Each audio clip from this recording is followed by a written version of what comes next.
Ya Tuhan, kami rindu mau membaca firman-Mu malam hari ini. Urapi kami dengan kuasa Roh Kudus-Mu untuk kami dapat mengerti, memahaminya, dan merenungkannya. Terima kasih Bapa di surga, biarlah Roh-Mu yang suci menerangi hati kami dengan firman-Mu malam hari. Kami sambut pembacaan firman-Mu dengan sukacita di dalam nama Yesus. Haleluya. Amin. Pembacaan firman Tuhan malam hari ini terambil dari Injil kitab Matius pasal 6 ayat 1 hingga dengan ayat yang ke-34. Dan Matius pasal 6 ayat 1 hingga dengan ayat yang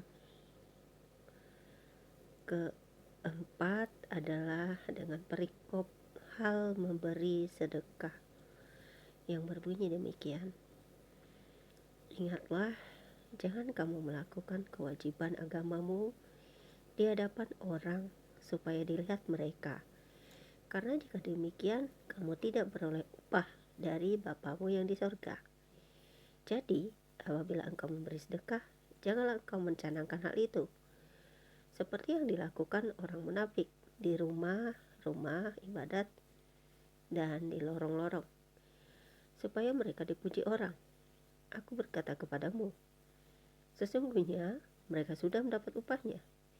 Tetapi jika engkau memberi sedekah, janganlah diketahui tangan kirimu apa yang diperbuat tangan kananmu. Hendaklah sedekahmu itu diberikan dengan tersembunyi. Maka Bapamu yang melihat yang tersembunyi akan membalasnya kepadamu.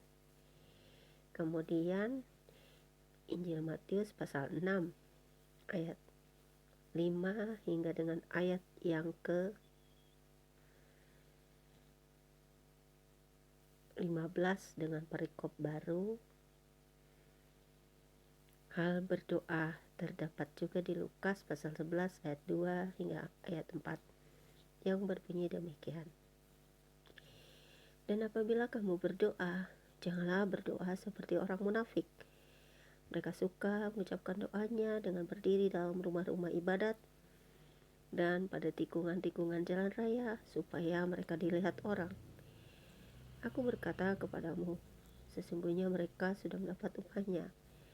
Tetapi jika engkau berdoa, masuklah ke dalam kamarmu, tutuplah pintu, dan berdoalah kepada Bapamu yang ada di tempat tersembunyi. Maka Bapamu yang melihat yang tersembunyi akan membalasnya kepadamu. Lagi pula, dalam doamu itu janganlah kamu bertele-tele, seperti kebiasaan orang yang tidak mengenal Elohim. Mereka menyangka bahwa karena banyaknya kata-kata dalam doanya akan dikabulkan. Jadi janganlah kamu seperti mereka. Karena Bapakmu mengetahui apa yang kamu perlukan sebelum kamu minta kepadanya. Karena itu berdoalah demikian. Bapa kami yang di sorga, dikuduskanlah namamu. Datanglah kerajaanmu, jadilah kehendakmu di bumi seperti di sorga. Berikanlah kami pada hari ini makanan kami yang secukupnya. Dan ampunilah kami akan kesalahan kami, seperti kami juga mengampuni orang yang bersalah kepada kami. Dan janganlah membawa kami ke dalam pencobaan, tetapi lepaskanlah kami daripada yang jahat. Karena Engkaulah yang punya kerajaan dan kuasa dan kemuliaan sampai selama-lamanya. Amin. Karena jika kamu mengampuni kesalahan orang, Bapamu yang di sorga akan mengampuni kamu juga. Tetapi jika kamu tidak mengampuni orang, Bapamu juga tidak akan mengampuni kesalahanmu. Kemudian Injil Matius pasal 6 ayat 16 hingga dengan ayat yang ke-18 dengan perikop baru. Hal berpuasa yang berbunyi demikian. Dan apabila kamu berpuasa, janganlah muram mukamu seperti orang munafik. Mereka mengubah air mukanya supaya orang melihat bahwa mereka sedang berpuasa. Aku berkata kepadamu, sesungguhnya mereka sudah mendapat upahnya.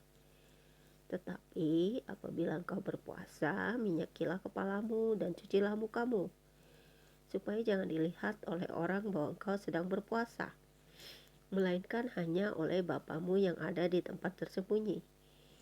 Maka Bapamu yang melihat yang tersembunyi akan membalasnya kepadamu. Kemudian Injil Matius pasal 6 ayat 19 hingga dengan ayat yang ke 24 dengan perikop baru.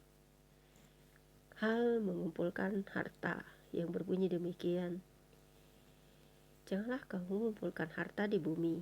Di bumi ngengat dan karat merusakkannya dan pencuri membongkar serta mencurinya. Tetapi kumpulkanlah bagimu harta di sorga. Di sorga ngengat dan karat tidak merusakkannya dan pencuri tidak membongkar serta mencurinya. Karena di mana hartamu berada, di situ juga hatimu berada. Mata adalah pelita tubuh. Jika matamu baik, teranglah seluruh tubuhmu. Jika matamu jahat, gelaplah seluruh tubuhmu. Jadi jika terang yang ada padamu gelap, betapa gelapnya kegelapan itu.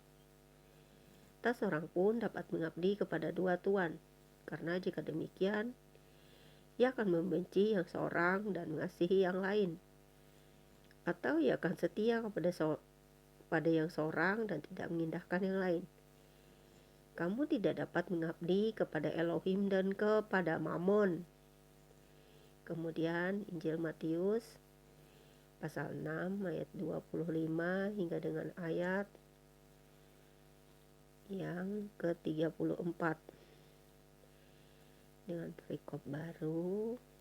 Hal kekhawatiran terdapat juga di Lukas pasal 12 ayat 22 hingga 31 yang berbunyi demikian.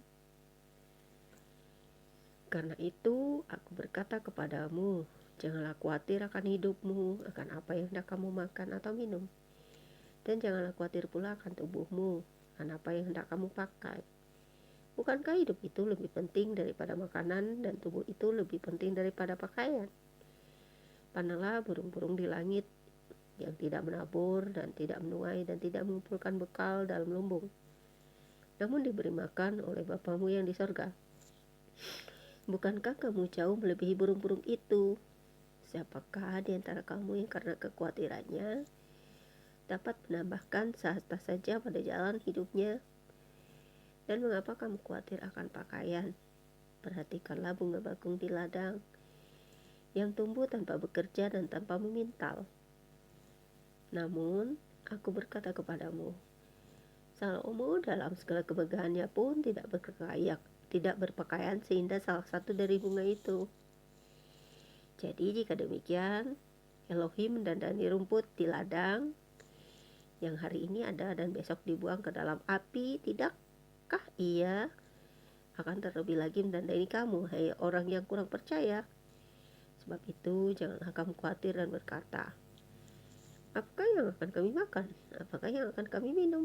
Apakah yang akan kami pakai? Semua itu dicari bangsa-bangsa yang tidak mengenal Elohim. Akan tetapi Bapamu yang di sorga tahu bahwa kamu memerlukan semuanya itu.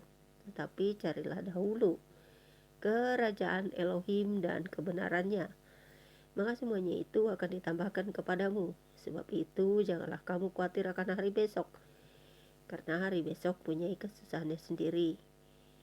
Kesusahan sehari cukuplah untuk sehari. Sedemikian pembacaan Alkitab malam hari ini. Terpujilah Engkau Tuhan buat firman-Mu, biarlah kami dapat mengerti, memahaminya.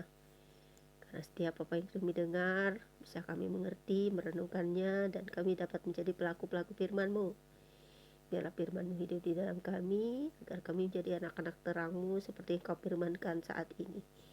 Terima kasih Tuhan, biarlah Engkau selalu menjaga firman-Mu untuk kehidupan kami, dan kami setia mendengarkannya dan melakukannya.